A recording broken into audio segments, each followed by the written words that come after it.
been on a hiatus for 2 months, and so many people have so many questions about where has Maya been for 2 months. I know it's so wild, but I honestly needed the break, and it started off from one reason, and then it really kind of expounded into something else. And I'm really just excited to share my testimony and my story with you all, because I really feel that it's going to help a lot of people, and it will continue to help me walk in my purpose and in my calling.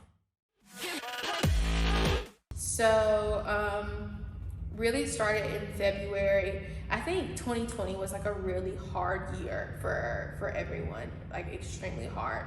But to be honest with you, I was really blessed in 2020. I got a new job, and I was preparing to move to a completely different state across the country, but some things just kind of changed, so I ended up staying in Georgia for a little bit, which is where I'm currently located. But really, what happened in the past 2 months in February, I was just exhausted. I had a lot going on when it comes to work and personally, and I was beginning to become really drained.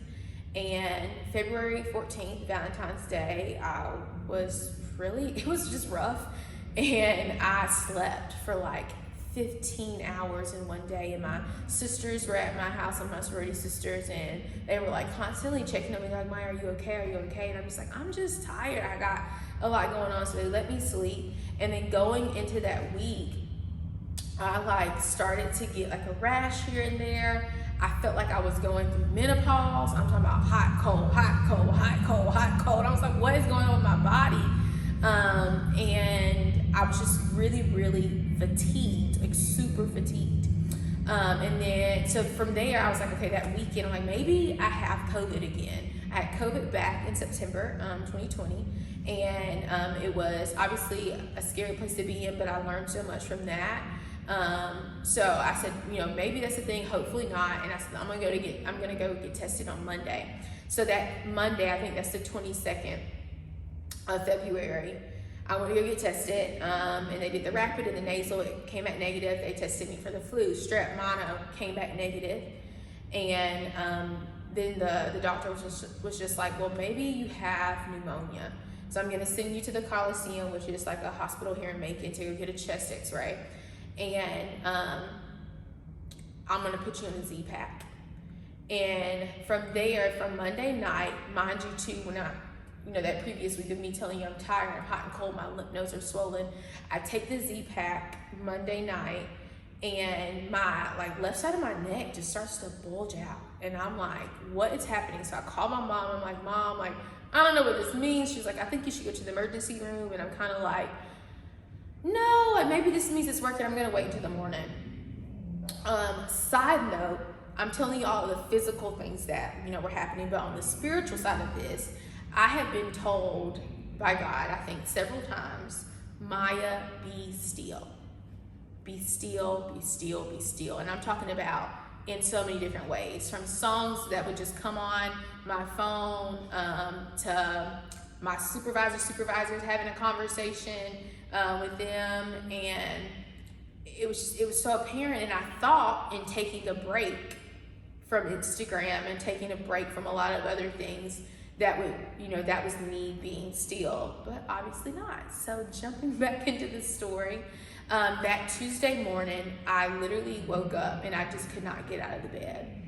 I called my neighbors to come get my dog, and then I called my sister, my actual sister, Saray, to come pick me up and take me to the emergency room. And before I went into the emergency room, my mom has always taught me, she's like, you don't know who you're gonna see, make sure your behind is clean. So I got up to take a shower, and when I got out of the shower, I had hives all over my body. And honestly, I was on the phone with my sister on FaceTime. I was like, Saray, I don't know what's going on. Like, my body's like breaking out. It's doing some weird stuff. Like, I just don't know what's happening.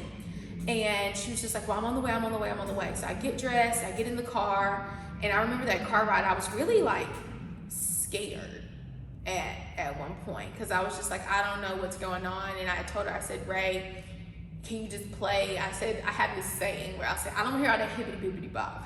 I want to listen to just something calm, or some gospel music. And I think I remember Kurt Franklin playing. So we get to the emergency room, we get out of the car, and then it registers to me. I'm like, oh, she can't go in. It's COVID. Like the policies at the hospital are so different. And I had shortness of breath, so I get in there, and they can just tell by how I'm walking in. They're like, we need to get her back there. So the process wasn't long. I'm so grateful and thankful for that. Like, I didn't have to wait a long period of time. They went ahead and took me right back, and the first thing they did was giving me an EKG just to make sure that I wasn't having a heart attack or a stroke. And then they started to check my vitals, and then from there, that's when they're like, okay, something is really wrong. Our temp is 100.3, and my blood pressure was extremely low. And mind you, by the time this was all happening, they're checking my vitals, they did let my mom in just to see my vitals, but once they put me in the back, to the actual emergency room, no one could go back there with me. So I get admitted into the emergency room, and really from what I can remember, I just remember them putting an IV in on the right side of my arm, and they shot me up with 6 medicines. I can't even tell you what they gave me, but 6 medicines. And from there, I was really kind of knocked out.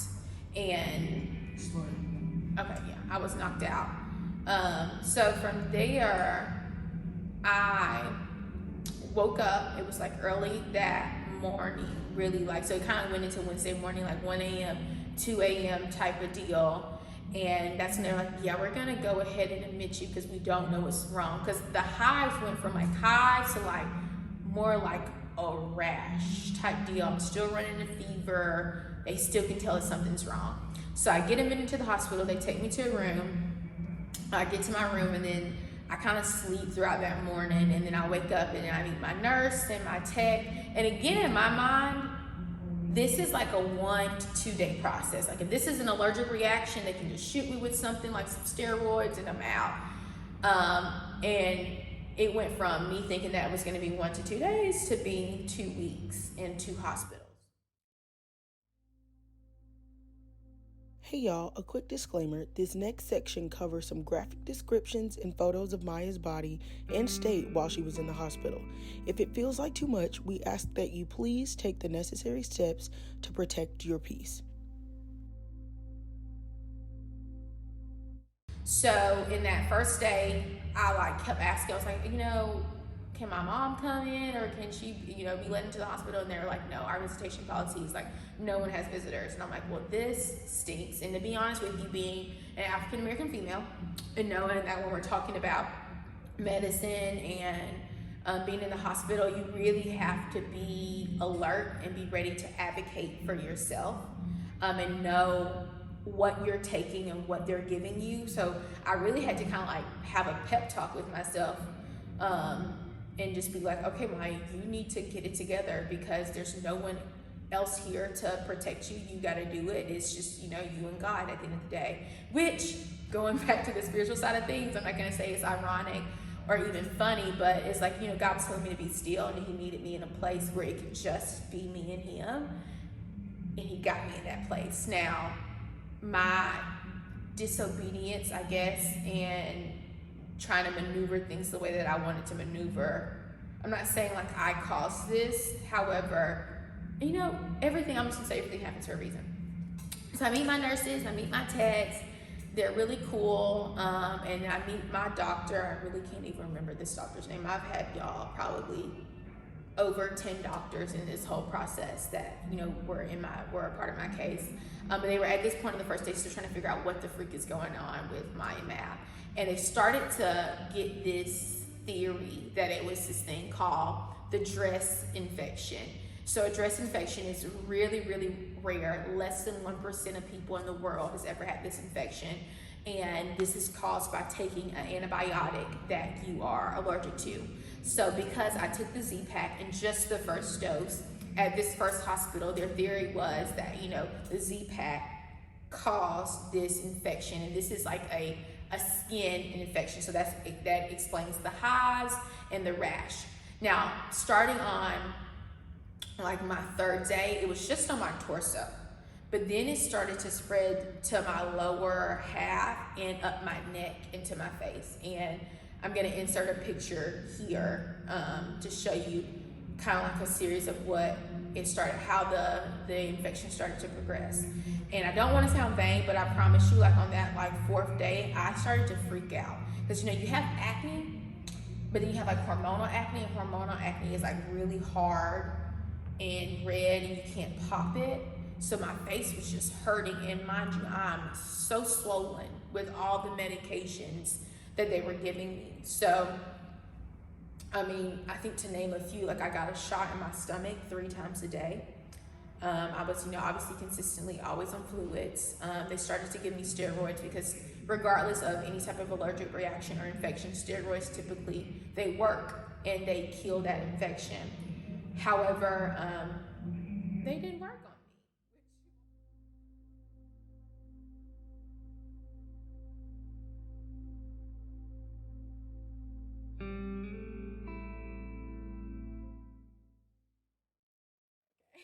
So, I really just appreciate them. So from there, they decided to give me this steroid on a dosage of, I think, about 50 milligrams on the first day to kind of calm the infection down, which in a way I felt that it was working because my face went from being super red and swollen to starting to kind of pus a little bit. So from there, basically, I was on 50 milligrams of prednisone on the first day. Well, on that, the first day they started steroids, which was like on my 3rd day. And then they switched it to like 40 milligrams. And then they went from like 40 milligrams, and this is all taken orally. They put me on prednisone, 40 milligrams every 3 to 6 hours through an IV, which I mean, they're pumping in steroids, and it's really having like an adverse reaction. And going back to what I was talking about when it comes to our healthcare system, you start with the doctor, and then the doctors switch out every 3 or 2 days, depending on their shifts. So it's just like you're getting a new person, so there's no really like consistency. I mean, they get your report, they get your labs, and they're looking at everything, but it's just like for that support, like, and I have my mom, she doesn't have a freaking iPhone. She has an Android. So we have to like use this thing called Google Duo, which I was like, really did not like, but I was so appreciative of. So she would talk with me and my doctors when they came into the room. So from there,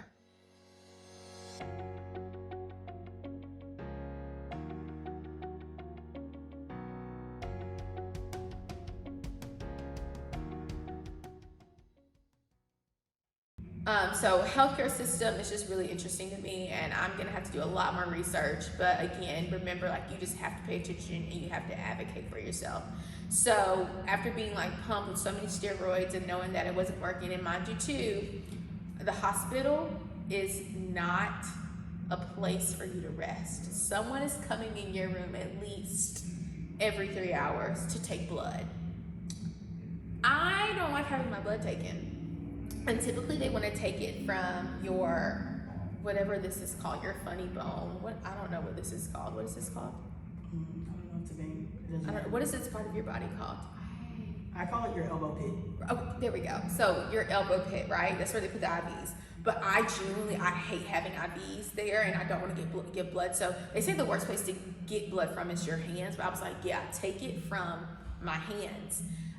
So they were taking a lot of blood, and as they began to like continue to review my labs, I think this had to happen on the 3rd day. They noticed that. So and this is, I have to tell them at the end why I keep asking why, because this is caused by this. What I went through. This is why I keep asking. I don't get that. I know. I mean, I'm going to tell them eventually, but I'm asking you, where did I stop at? I can't remember. Again. Yeah. Oh, boom. So, I was being pumped with a lot of steroids, and as they're coming in to take the labs, they started to look at my labs, and this infection began to affect my liver terribly. So your liver enzymes are supposed to be between 40 and 50. And every day, as I began to take more and more steroids, my liver enzymes would shoot up. And at one point, they were at 6,000, which typically is a number for someone who's been drinking for maybe 20 plus years. So, mind you, again, my body's fluctuating while I'm at Navicin and Macon. I'm having fevers, 103 fevers at this point at night. My days would be good, but internally my body wasn't doing, the greatest. And two, with those numbers being so high, I could have liver damage. So I had to be like on my 5th or 6th day. Oh, and good news here, I'm remembering things piece by piece. Again, y'all, it's been a minute. My mom was allowed to come into the hospital, but this one particular morning when my nurse, I'll never forget, her name was Lisa, because this is when I received this traumatizing news. Can't remember the doctor's name, really don't care to remember this doctor's name. And my mom was like on Google Duo, but the doctor came in and she was just like, we cannot do anything else for you at this hospital, and I believe that you're gonna go into liver failure.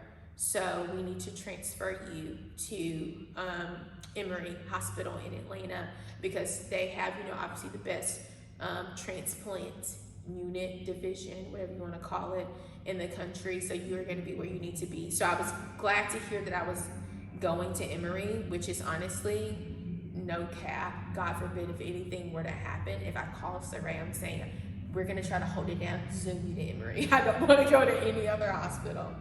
But when I received this news, seriously, tears just flood.